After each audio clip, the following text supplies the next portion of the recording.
but also they're looking for that next step as well. And I always try to tell them that at the end of the day, it's one thing to say you want growth, but what type of growth are you looking for? Are you able to define your next step? And most of the time, people are not able to do that just yet, right? They want the growth, they want the higher comp, but they haven't put a lot of thought into why, And so again, I think mentorship is really about helping others find and define their why.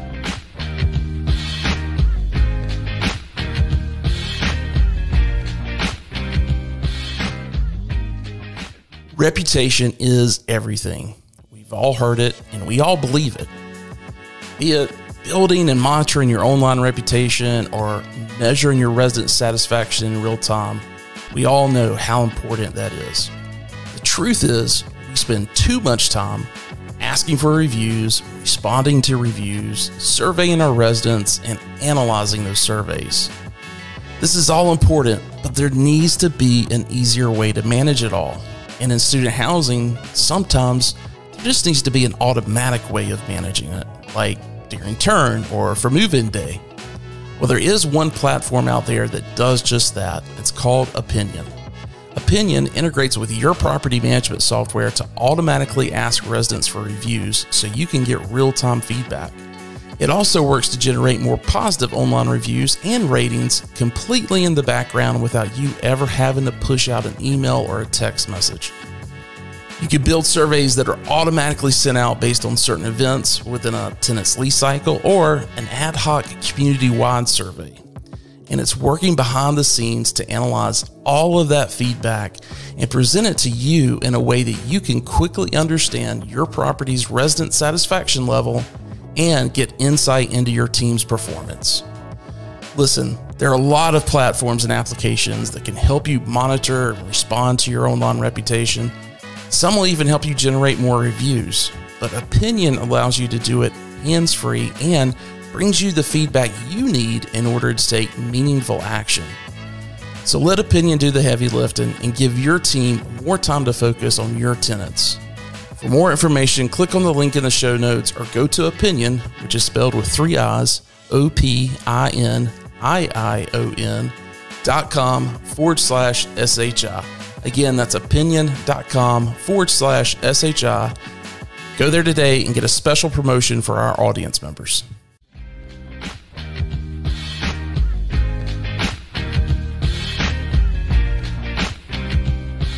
Welcome to the Student Housing Insight Podcast, where we are putting you in touch with the people who bring student housing to life. I'm your host, Wesley Dees. And guys, I am excited about this episode. It's another episode for our Profiles in Student Housing series. The guy that I'm going to introduce you to today, I've worked with him in the past, and I've just been overly impressed since day one. Mark my word, this guy will end up being a major part of shaping the student housing industry over the next 20 years. His name is Sly Brandon, and he's Vice President of Operations at Cardinal Group. And I can't wait for you to hear his story. He's also written a book, for those that didn't know, and it will be coming out in December. So we talk a little bit about that in the interview as well. You know, he's one of the few student housing executives that actually started out on the maintenance side of on-site operations. And let me just tell you, you don't see many people who choose to go that route, but those that do, they are incredible, and they really tend to be fantastic leaders as well. And I can certainly say that about Sly, that's for sure. So 2 things I want to share with you before we get to that interview. First, LeaseCon+TurnCon. It's coming up quick. If you don't know what I'm talking about, LeaseCon+TurnCon is a conference that folks at Student Housing Business Magazine started about 4 years ago to really focus on, you got it, student housing, leasing, and turn. So that's pretty obvious by the title. Listen, I love this conference, and here's the reason why. It's all based on site operations. This is not a conference with all the investment groups and brokers and biz dev folks. Don't get me wrong. I enjoy going to those conferences, but coming up in this industry, I needed a conference like this. This industry needs this conference. At this conference, we really get in the weeds as to, what's impacting operations, and from site level to C-suite. If you are in operations, you need to be at this conference. It's December 6th and 7th in Charlotte, North Carolina, for those that don't know. It's only a day and a half. It's evening on the 6th, and then we've got a whole day of panels and everything on the 7th. So we'll provide a link in the show notes, and you can also just Google LeaseCon+22, and I guarantee you it will come up. All right. The second thing I want to share is about our mobile app, SHI Connect. We launched this last April alongside the Shop Talk webinar that I've talked to you guys a lot about. We built this to provide a platform, and I would say actually a hub, specifically for student housing professionals, where we can share ideas and data and resources, and honestly, just a place where we can simply network with one another. Yeah, I know there's LinkedIn and there's some really great Facebook groups out there, but those platforms have limitations. And let's face it, specifically with LinkedIn, and I love LinkedIn, it's not the place we're going to go and admit that we've got problems that we're trying to solve, right? And so SHI Connect is that place. So if you haven't downloaded SHI Connect, you can find it in your App Store or in Google Play. Please take a look at it and let me know your thoughts. You can actually directly DM me within the app. All right, let's get to my interview with Sly Brandon of Cardinal Group.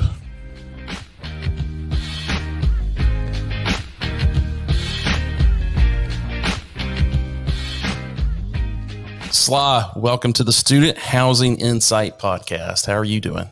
Doing well. How about yourself? Doing good, doing good. This isn't the first time that you've been on here, but this is the first time we're talking completely about you.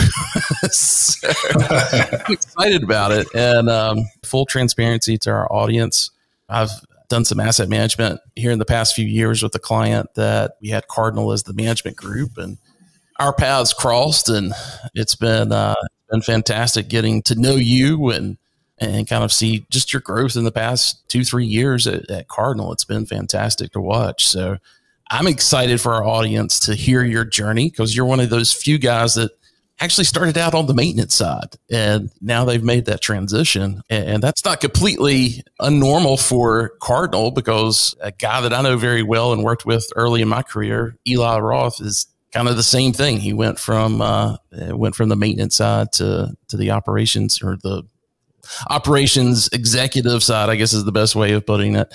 And yeah, I think you guys make some of the best property management professionals, because you've seen it all. I would agree with that. Well, to kind of start off a little bit, my name is Sylvester Brandon. Everybody calls me Sly. I was born and raised in St. Louis, and got my start in student housing actually on campus. And so my first year as a freshman, I wanted to get involved. And so I got involved with housing, and I was one of those guys that worked the overnight shift at one of the on-campus purpose-built student housing assets that was actually on campus. And so I did that for a little bit, and there was an opening for a part-time maintenance team member, and I was kind of excited about that. As a kid, I was always the guy that always wanted to like tinker with things and fix things.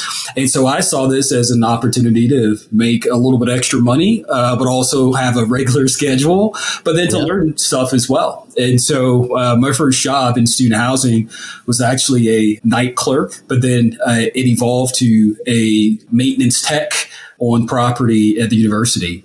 So I did that for a while and eventually graduated with a bachelor's. And at that point, I was not sure if I wanted to go out into the workforce or do something else. And so like, what do you do when you don't know what you want to do? You go back to school. So I actually went back and I got my master's in higher education. And through that process, I acquired my first job in leasing and then acquired my first job as a community manager. And this was back in 2006. Back then I worked for a company called Campus Crest. It was one of the first private purpose-built student housing firms. And so back then, we operated completely differently. I tell a lot of my team members this as well. We signed leases by hand, and we would send them via fax, via mail. And so we would have to process. Oh, you're really making me feel old now. We would have to process leases by hand. That was just kind of part of the process. And so, I mean, back then, anything went back then. It was all about heads and beds. And so my experience for maintenance kind of allowed me to operate more seamlessly in the office because I knew, what the challenges would be for most of our residents and how to solve those pretty quickly. And so I really made a career out of being a jack of all trades, someone that understood maintenance, someone that had a passion for leasing, but someone that really wanted to have a career in management. And so I spent some time at Campus Crest, and eventually Campus Crest sold to HSRE, and I elected to take another job. And this job was VP of operations for a company called Vallejo out of the UK. And so I spent a lot of time in London. I spent a lot of time in Ireland. I spent a lot of time in the Middle East, traveling and working with very high net worth clients and investors to really kind of build a whole portfolio, not only in the UK, but throughout Europe. And around that time, it was about maybe 2016, Brexit happened. And you'll probably have to look that up. Not you, Wes, but other folks that could be listening. And so Brexit happened in the UK and in Europe. They don't have a supply and a demand problem.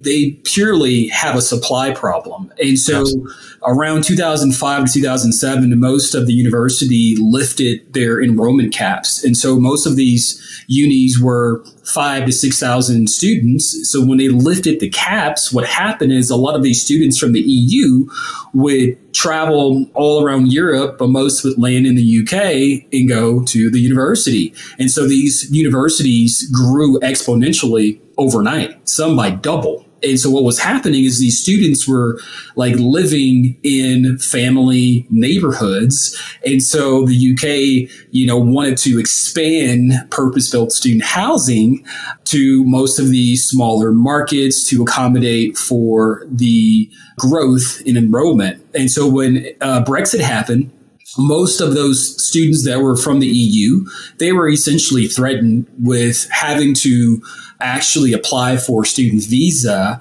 and not being able to just travel through the EU since the UK was not going to be a part of the system anymore. And therefore, the whole pipeline of student housing development kind of flatlined. And so that same company, they were like, hey, look, we want to do the same thing in the US. Would you be interested in going back to the US and helping us start a platform there?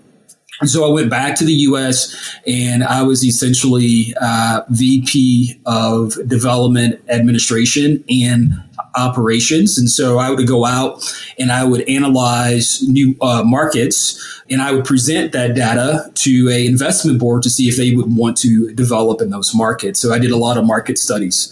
And I did that for about a year. And I just happened to run into Alex and Dale at a conference in Vegas. And at that conference, they were like, hey, I heard that you were a student housing guy that lives in Denver. And they were like, we don't really know that many student housing people that live in Denver. We would love to have a conversation. And so one thing led to another. And I ended up joining Cardinal in 2017 as a portfolio manager. And a portfolio manager at Cardinal is essentially similar to a regional. And so you are in charge of client relations and you're in charge of optimizing the property and creating value for the client. And so I did that for a couple of years, and I was promoted to director of operations maybe 2 years post that. I did that for a year. And then my third promo came in 2020 in the midst of COVID. I was promoted to VP of operations, and I've been the VP of operations for Cardinal for the last 2 years. So let's unpack that a little bit, Sly, because I said it when we got started. You've had a very interesting journey with your student housing career. So let me kind of go back to the beginning, going off to college in Missouri, right? Missouri, that's correct. Yeah. And so what was your undergraduate in? Communication and public relations, actually. Gotcha. Now, is that something you just chose, or were you planning to do something with it? Actually, I began as a engineering major, and through the third math class, I decided that I didn't want to be a engineering major anymore. So I switched to communication, because at that point I really didn't know what I wanted to do. But, I heard that if you did communication and public relations, every company has a need for folks that, are experts in communicating and kind of managing the narrative with the public. So I thought that would be a good route for me to go down. So you get to that point, you end up going and getting your master's in higher ed. Know a lot of folks that's kind of how they ended up falling into this business as well. I know that has provided, if nothing else, just, when you go to talk to universities, like those guys have got the same degree. They may have their PhD in it, but, I think there's a lot of respect that they have just for you, just because if they've looked you up on LinkedIn or, it comes up in conversation. I've seen those administrators and how they kind of light up when they hear that, someone has that degree that they're dealing with in the private sector. So the UK, I've got some experience, nowhere near as extensive as yours. I was there for a week, just in London. There was a group that was doing they were expanding into the US. They wanted to bring me on as basically a consultant to help them launch their brand in the US. And they weren't on the housing side. They were actually on the agent channel side, which is also very unique about Europe and how they lease. And I'd love to talk a little bit about that, but everything so this company ended up sending me there. We produced this video on this company and how they operated in the UK.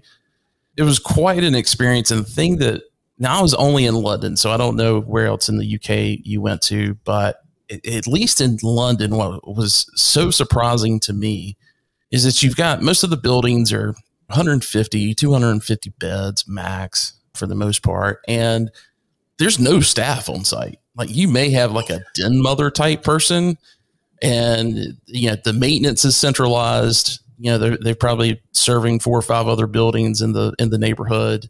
Leasing is all happening in either online in an office, or, like I said, you've got these other, we call them internet listing services here in the US, but they're considered agents, and their pay structure, compensation structure is different because you're actually paying them a commission versus, a monthly fee. Was it like that throughout the rest of the UK, or how did that? It was very similar. So what I experienced is you would have essentially a maintenance team lead, and you would have 1 or 2 housekeepers, and then you would have a community manager, and that was it. And so most of the leasing happened online, but this is the craziest thing, Wes. As soon as they released the leases, most of these assets would sell out in the matter of 24 hours. And so they would do all of their leasing in 24 hours. And so the manager and the maintenance team lead, they would focus on customer service, and because they didn't really have to focus on leasing. And so they spent most of their time aligning what the plan was to serve the resident. And then B, they wanted to make sure that they had the proper preventative maintenance plans in place. And so even though they only had one, maintenance person for 150 to 300 beds, that one maintenance individual was able to manage everything because they just planned ahead. And because the quality of, and I want to be mindful here, the quality of the developments that they would build, it's a different standard in the UK.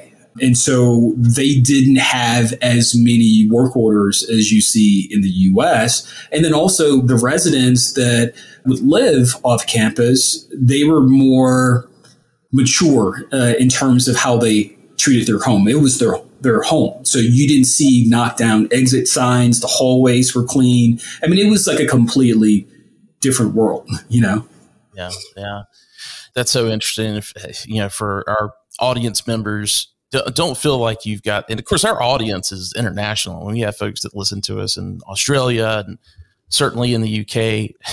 Don't look at your home country as kind of being the last stop that, or the only place that student housing can take you, because I've seen a lot of folks that have ended up coming from the US, going to Australia and into Europe. And it's something that can take you anywhere you want to go if you're willing to kind of make some sacrifices. Because I'm sure with family and everything else, like going to London for how many years in the UK? It was about a year, just 1 year. A year. Gotcha. It definitely was difficult on the family, but it was a opportunity of a lifetime.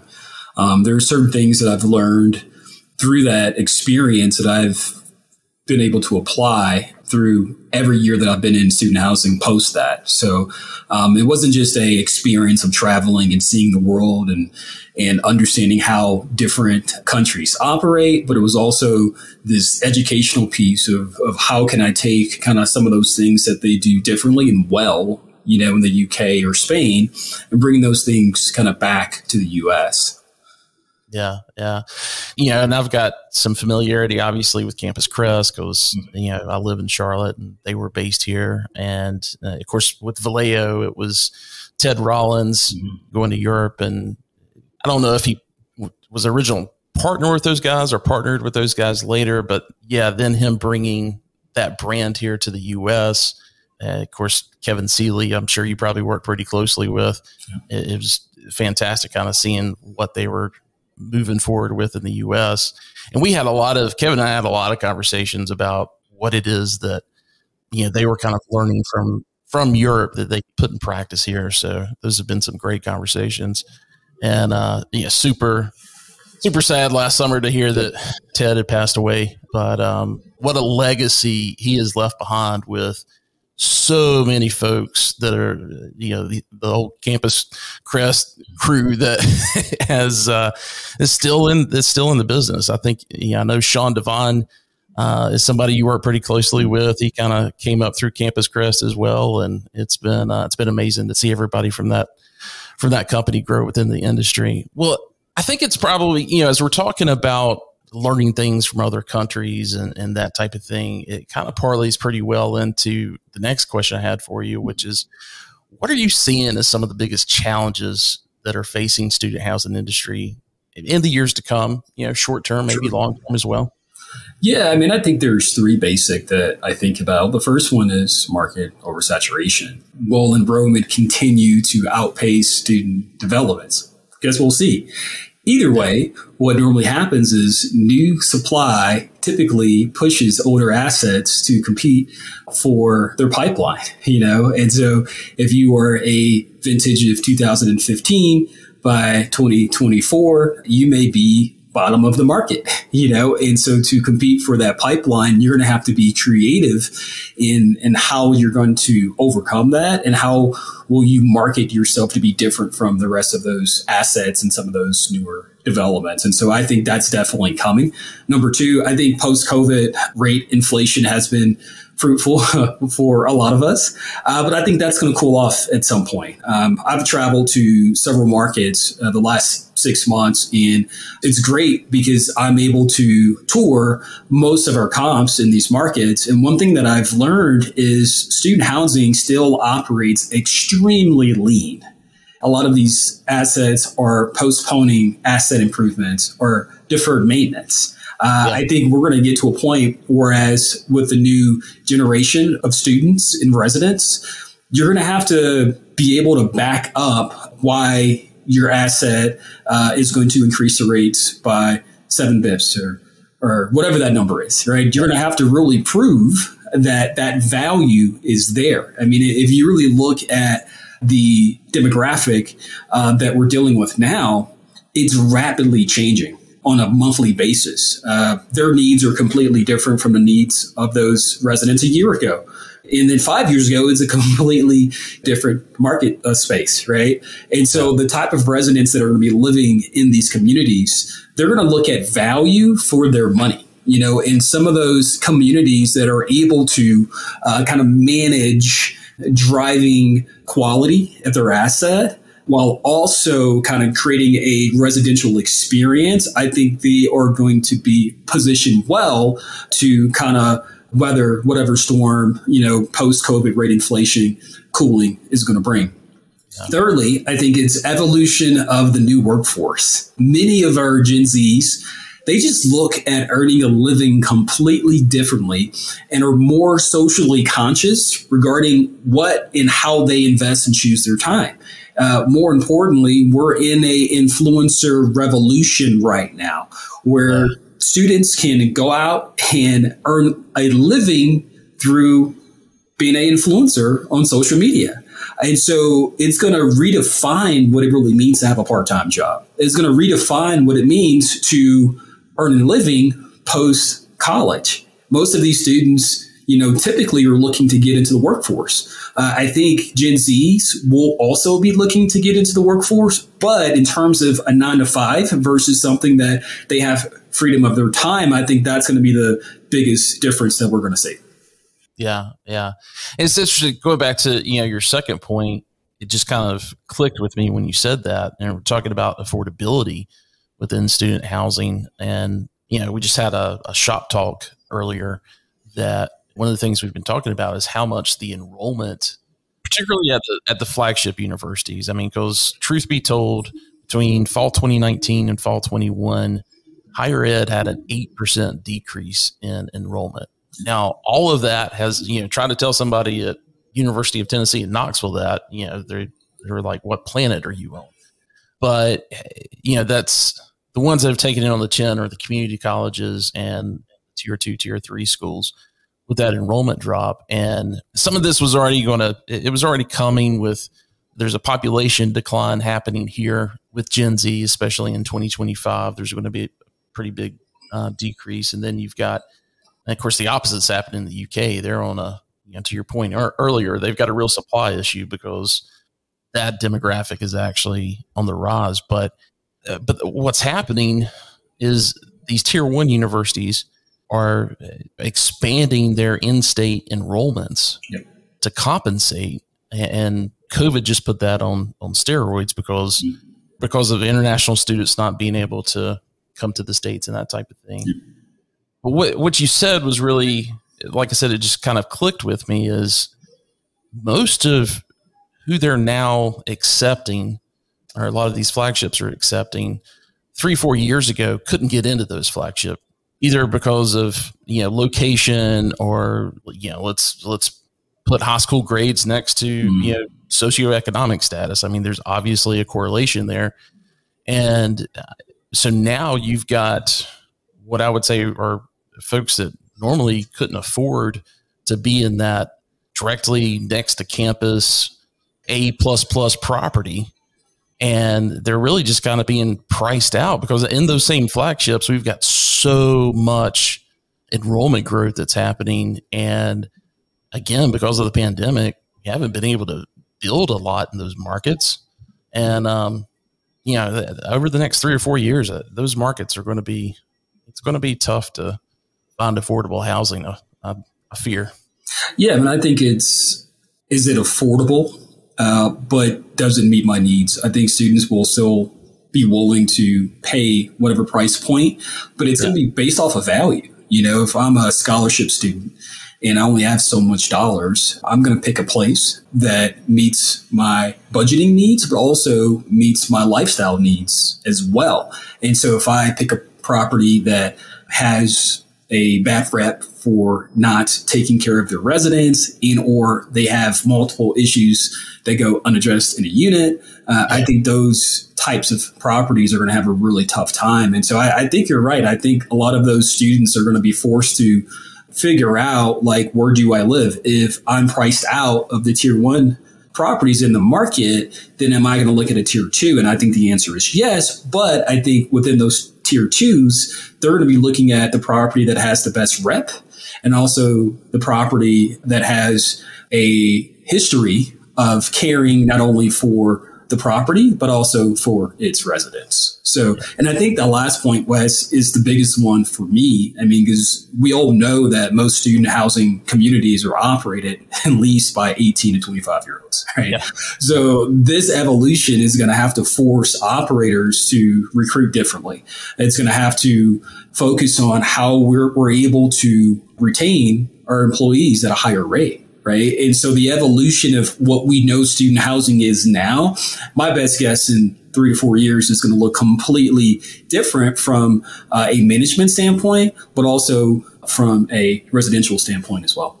Yeah. Yeah. I'm looking forward to discussing that at LeaseCon this December. Yeah. This podcast will come out before LeaseCon, because that is something that's kind of on the agenda to discuss is, what's happening with this workforce. I mean, we already know that there's, especially in the full-time positions, well, I'd say all the way across. I'm sure you probably agree with that too. It's hard to recruit.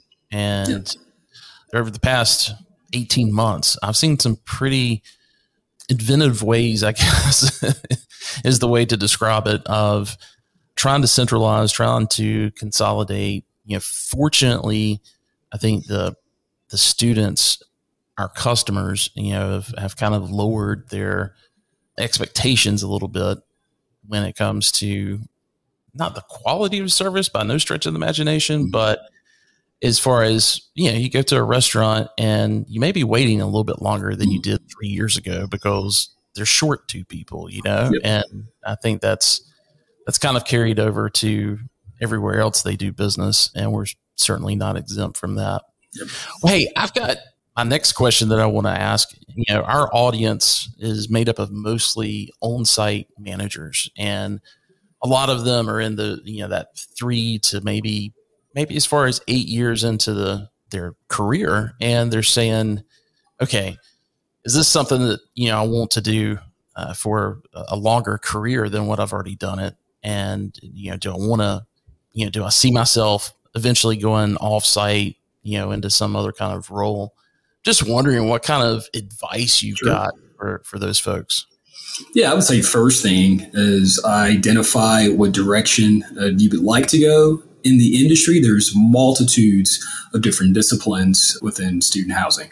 Secondly, I would try to reach out to some of those individuals that are already in the jobs that you want and begin a relationship. Start to ask questions so you can start to prepare yourself for what skills you will need to acquire prior to getting into that type of role. Thirdly, I would say set aside time on a weekly basis to educate yourself on the industry and also learn whatever new skill set that you really need. That last one is super important. I think being able to sacrifice, time for educating yourself is underrated. And so being able to really say, hey, I want to be a developer. My job is a CM now. Therefore, I'm going to reach out to XYZ. I'm going to get a really good understanding of what I need to enter this discipline and what I need to be successful and what type of skills I'm going to have to operate at a high level. And then start kind of seeking those out and spending that extra time to educate yourself. So once, you're able to really kind of get into a spot, whereas you have a opportunity, you're putting yourself in a position where chances of you getting selected is going to be on a higher level. Not only are you an operator, but also you've taken the time to really learn the ins and outs of this particular discipline. Lastly, I think this is the most important thing. If you are a CM or whatever job you're in now, be your very best. Learn as much as you possibly can learn in your role. Be your very best. And if you can do that and also kind of follow those steps, you'll get to a place whereas you'll see that more opportunities will find you versus you looking for those. Yeah. I really liked your second point in that, because I was always the type of person that was looking for some kind of tidbit of information that would end up helping me advance my career. Right. And for me, I was fortunate from the standpoint that I worked for, a family owned business, a small developer. We did 1, 2, maybe 3 projects at most, in a year. And, I saw a lot of things from cradle to grave. So it was easy for me to put on those different hats. It was easy for me to ask questions, to folks that, knew more about development and finance and all of those things. And they were patient with me. They understood that they had a young guy that understood how to manage a property really well, but had not learned these other things yet. And so I really feel fortunate for that. But I was constantly picking up, Student Housing Business Magazine and, any other kind of, magazine or some type of course I could take to, advance my knowledge. And that's one reason I got started with this podcast, because I wanted to be able to provide our audience, something that would kind of expand their knowledge beyond whatever position they're currently in. I'm curious, are there some specifics on what you would suggest to those audience members that are looking for content, looking for ways of getting that outside information, I guess is the best way of putting it? I would shamefully plug this podcast first. Thank you. Just because you learn so much about the industry, you learn so much about the different individuals that have made a career out of the industry by listening to the podcast. I would say go on LinkedIn, really start to research people that you think that are in the job that you want to be in. Most of the time, I get LinkedIn messages from people and I respond. Most people respond. And so don't be afraid to reach out to people that you might not know, because those folks mainly are looking to help others as well. They're looking to share their knowledge of how they got from A to like Z with someone else that is truly interested. So I would say educate yourself through as many podcasts and journals as you possibly can, and don't be afraid to reach out to people through LinkedIn. I'm so glad you said that. You mentioned LinkedIn, and I'll tell you, I'll respond to anybody on LinkedIn as long as you're not asking me about, wanting to improve my SEO of my website, or you're wanting to edit my podcast or something like that. Cause I get that all the time. And those are just ones that I just immediately, ignore. But talk to me a little bit about mentoring. Who was a good mentor for you? And are you kind of replicating that now with someone else? Sure. So I was pretty lucky. I was mentored by Ted Rawlings and Mike Hartnett. Those two are the co-founders of Campus Crest. They were. And so I met them. I was their 5th CM. And I raised my hand and I said, hey, look, I would like to learn more about what happens in terms of how you all raise the money. Who do you talk to build the properties? And then how do you sell the properties? And they were honestly pretty open to it. And so that's kind of how I got my introduction into learning more about the industry, was just asking. And again, Ted Rawlings and Mike, they are essentially kind of the co-founders of Purpose Built in the US, if you look at it from a couple of different lenses. And so again, I was able to kind of like raise my hand and just ask. At Cardinal, I do a lot of mentorship. I talk to a lot of people that work on site, that are in maintenance, that are in leasing, or that are just somewhere within our HQ structure, and they're looking to matriculate. They're looking to find a way to be their best selves, but also they're looking for that next step as well. And I always try to tell them that at the end of the day, it's one thing to say you want growth, but what type of growth are you looking for? Are you able to define your next step? And most of the time, people are not able to do that just yet, right? They want the growth, they want the higher comp, but they haven't put a lot of thought into why, And so again, I think mentorship is really about helping others find and define their why. Gotcha. So last question, anything on the horizon for Cardinal Group or you personally over the next 12 months that you want to share? Sure. So Cardinal is highly focused on optimizing our operating structure, and it's going to include something called centralized operating services. This is essentially a department that will allow our communities to operate their day-to-day more seamlessly and more efficiently. And I can't really talk a lot about what that's going to look like because we're in the process of developing that, but Scion and Be Home, they have similar departments. And these departments not only will kind of optimize the day to day, but they will be introducing different technology in which we can leverage to be able to service our residents better, but to also really kind of manage kind of the workflow through the office, right? And so that's the biggest thing that we're focusing on at Cardinal. On a personal level, I just actually completed a book, and the book is called Crash Upward. And in this book, I'm essentially discussing life journeys of me, of things that I've went through. And I talk about really 4 important pillars that really greatly assisted me from, being a poor kid from St. Louis to essentially making it to a pretty high level in student housing. So it's supposed to come out in December. The name of the book is Crash Upward. So is there a lot of student housing references to it, or is it? Yeah, there's definitely some, because I've been in student housing since 2002. And so there's some lessons that definitely occurred in student housing in the book. So absolutely. Yeah. I'm excited to read that. I was, as you were saying that, I was thinking about Billy Butler over at Empower, which, I think you were someone that he definitely looked up to while he was coming up at Campus Crest. And it's been amazing to see him do what he's doing with his career. But he wrote a book as well, specifically on leasing. For those that want to go look it up on Amazon, it's called Releasing. It was good to hear a lot of his personal journey behind it as well. And so, looking forward to that, man. When's the date? Right now, it's December 15th. But with Amazon, it really depends, because once you actually submit it, they say it will be posted within 30 to 60 days. So it could be between December 15th and January 5th. It just depends on when they're able to actually package it and then deploy it. So cool. Well, I love the title. What was that process like? I mean, you're a busy guy.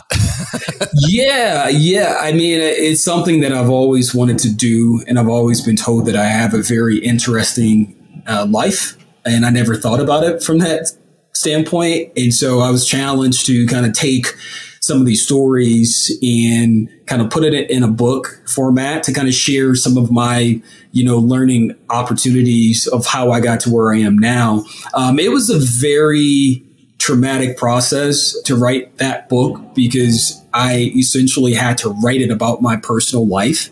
And there's a lot of things that we're talking about now in student housing, which I love, is mental health. And we didn't talk about it a lot when I was coming up, but now it's a very open topic that people are talking about. And so the book kind of goes through this journey of kind of how I became, a individual, and how I was able to define myself as me and not someone else. And it talks about these lessons that are sometimes funny, but sometimes it's pretty emotional. And so it was a traumatic experience, but it had a lot to do with healing. There's a lot of things that happened and that I've never shared, but I'm sharing in this book. So awesome. So what was your inspiration? I would say my kids. I grew up pretty humble. And so my kids have a different experience. And so I wanted to kind of leave them a legacy of kind of how to navigate through life the best way possible. And so that was kind of like part of the inspiration, was to leave a legacy for my kids. The other part is I spent a lot of my time mentoring. And so I get a lot of questions about, like, how do I do this? Or what happens when this happens? Or how do I respond? And how do I become emotionally intelligent? How can I become objective?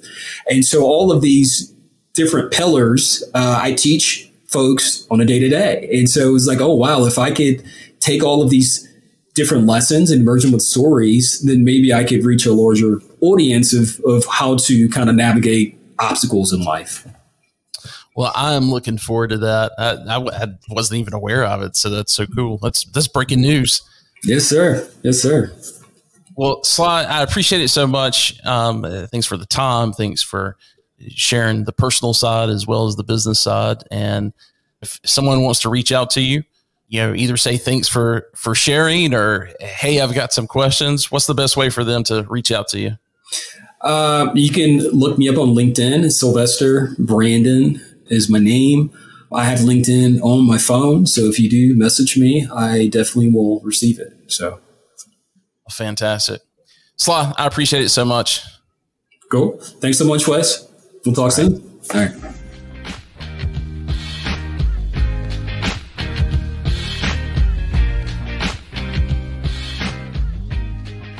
Again, a big thanks to Sly for spending the time to share his story. I can't wait to read his book. I hope you guys will all go out to Amazon and buy it and support him with that. I think that is fantastic. Well, look, I've got one more announcement before I go. December's Shop Talk. And if you haven't heard about Shop Talk, I know I referenced in the intro about it.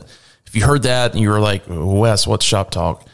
Shop Talk is a monthly webinar that we host on behalf of the industry. And I say we do it on behalf of the industry because it's not anything that we charge money for. It's not anything that we get sponsored. It is led by a leadership committee of student housing executives. Sly Brandon is one of those. We also have Julie Bonin from Asset Living. We also have Jennifer Frazier from Graystar, Casey Peterson. I know there's a couple more, but I'll leave that for the next episode to talk about. But anyway, in Shop Talk, we discuss how everyone is performing with pre-leasing across the country. We talk with folks at NMHC about legislation and policies that are impacting student housing. We also have a hot topic every month. And for December, we will be talking about lessons learned from Turn. So I'm excited to dive into that. That will be on Thursday, December 15th at 1 p.m. Eastern. You could go register for Shop Talk at shoptalk.info, and we will also put a link in the show notes. Well, guys, thanks so much for listening and supporting what we're doing. Please share this podcast with your colleagues. Nothing means more to me than you referring this podcast and referring our platform to the colleagues in this industry. I really appreciate that. Take care, everyone.